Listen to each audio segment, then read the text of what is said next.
మొదటికి చూసుకున్నట్లయితే న్యాయం చెప్పేవారే అన్యాయం చేస్తే ఎలా అని, చట్టాలు తెలిసిన వారే తప్పులు చేస్తే ఎలా అని గిరిజన మహిళ తేజవతి శృతిపై ఆవేదన వ్యక్తం చేస్తున్నారు.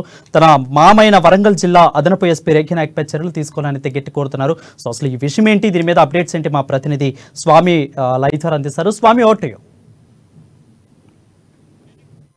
మొత్తానికైతే ఉమ్మడి వరంగల్ జిల్లా వ్యాప్తంగా కూడా న్యాయం చేతిలో ఉంది అని చెప్పి కూడా ఇష్టం వచ్చిన సారంగా కూడా సొంత కోడళ్లే కూడా ఇష్టపడి గతంలో తన కుమారుడికి పెళ్లి 3 సంవత్సరాల క్రితం పెళ్లి చేసిన ఆ కోడలికి పలుమార్లు పోలీస్ కౌన్సిలింగ్ ఇచ్చినప్పటికీ కూడా పలుమార్లు కూడా మొత్తానికైతే కుల పెద్దల సమక్షంలో కూడా పంచాయతీ నిర్వహించినా కానీ మొత్తానికైతే శృతి మాత్రము న్యాయం జరగలేదని చెప్పి కూడా ఇవాళ మహబూబాబాద్ జిల్లా గార్ల మండలం అంజనీపురం గ్రామంలో కూడా చోటు చేసుకుందని చెప్పుకోవచ్చు. మొత్తానికైతే 3 సంవత్సరాల క్రితం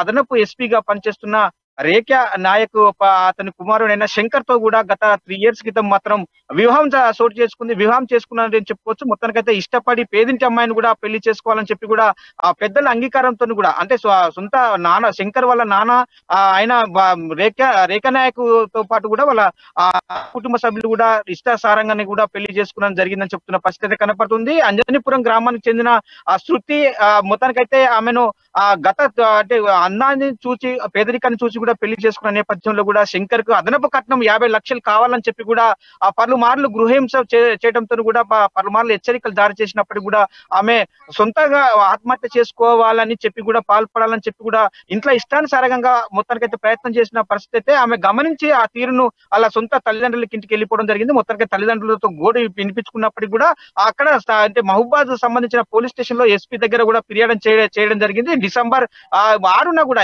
అంటే మొత్తానికైతే పోలీస్ కౌన్సిలింగ్ నిర్వహించినప్పుడు కూడా తన పద్ధతి మారతలేదని చెప్పి కూడా ఇంతవరకు కూడా మొత్తానికైతే ఈమె వెళ్ళిపోతే ఇంకో అమ్మాయి అదనపు కట్నం 50 లక్షలు ఇచ్చే కట్నాన్ని కూడా చూస్తున్నామని చెప్పి కూడా సొంత మామైన ఏఎస్పీ పోలీస్ శాఖలో పనిచేస్తున్న ఆ ఎస్పీ మాత్రం రేఖ నాయక్ అయితే ఇవాళ ఆమెను విచక్షణ రహితంగా చేయడం జరిగింది. మొత్తం పైన కూడా ఆయన సస్పెండ్ చేయాలని చెప్పి కూడా తన కూడలైన శృతి మొత్తానికైతే ఇవాళ ఒక డిమాండ్ చేస్తూ కూడా ఒక లేఖ విడుదల చేసిన పరిస్థితి అయితే కనపడుతుంది అని చెప్పుకోవచ్చు. నిన్న సాయంత్రం మొత్తం మహబూబాద్ గార్ల మండలంలోని కూడా మొత్తానికి విలేకరుల సమావేశం నిర్వహించారు. అప్పటికి నాకు న్యాయం జరిగేంత వరకు నా పోరాటం ఆగదని చెప్తున్న పరిస్థితి కనపడుతుందని చెప్పుకోవచ్చు. ఇది మొత్తానికైతే ఉమ్మడి వరంగల్ జిల్లాలోని కూడా ఒక పోలీస్ శాఖలో పనిచేస్తున్న తన కోడల్ని మొత్తానికైతే బయటికి గెంటేయడానికి పట్ల ప్రజలైతే సమాజం ఎట్లా ఉంటుందని చెప్పి కూడా ఈ విధంగా మాత్రం ఆమె న్యాయం కొరకు పోరాటం చెప్తున్న పరిస్థితి కనపడుతుంది. ప్రస్తుతానికైతే ఉమ్మడి వరంగల్ జిల్లా వ్యాప్తంగా కూడా ఒక పోలీస్ శాఖలో పనిచేస్తున్న రేఖ నాయక్ కోడలు ఇలా చేయడం కూడా ఒక హాట్ టాపిక్ కింద మారిందని చెప్పుకోవచ్చు. వరణ్, అయితే ఇక్కడ అధికారులకి చెప్పుకున్నా కానీ గిరిజన మహిళ తేజవతి శృతిపై ఎందుకు అధికారులు స్పందించలేదంటే మామ సేమ్ డిపార్ట్మెంట్ కాబట్టే వాళ్ళు స్పందించలేకపోతున్నారా అనుకోవచ్చా?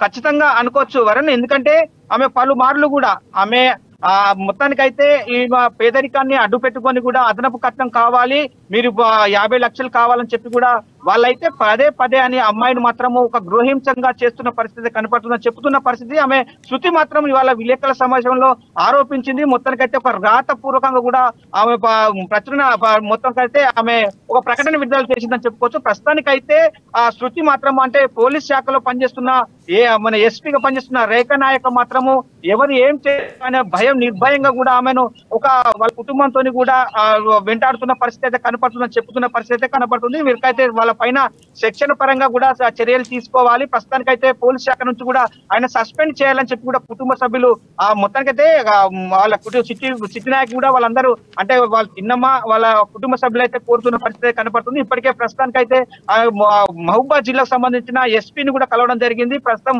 ఆమె వరంగల్ సిపి గారిని కూడా తరుణ్ జోషి సిపి గారిని కూడా అంబర్ కిషోర్ జాను కూడా కలిసే ప్రయత్నం కూడా చేస్తుందని చెప్తున్న పరిస్థితి కనపడుతుంది. ప్రస్తుతానికైతే ఇవాళ 2 రోజులు మాత్రం చూసి న్యాయం చేయకపోతే మాత్రము ఆత్మహత్య శరీరంగా కూడా కుటుంబ సభ్యులు అయితే తెలుపుతున్న పరిస్థితి అనుకోవచ్చు. ప్రస్తుతం అయితే మొత్తం చట్టం ఆయన చేతుల్లో ఉందని చెప్పి కూడా నన్ను మిస్బిహేవియర్ ప్రవర్తిస్తున్నాడు, మొత్తానికైతే గృహహింస చేస్తున్నారు, మొత్తం అదనపు కట్నం కావాలని కూడా నన్ను బనాయిస్తా ఉన్నారు. మొత్తానికైతే ఇక్కడి నుంచి నువ్వు వెళ్ళిపోవాలి, ఇంకోసారి నెక్స్ట్ నాకు ఇంకో కోడలు కూడా చేస్తా అని చెప్పి కూడా మొత్తానికైతే ఆమెను చిత్రహింసలు పెడుతున్న పరిస్థితి కనపడుతుందని చెప్పి కూడా ఆమె ఒక ఆరోపణలు అయితే చేస్తున్న పరిస్థితి కనపడుతుందని చెప్పుకోవచ్చు. వారిని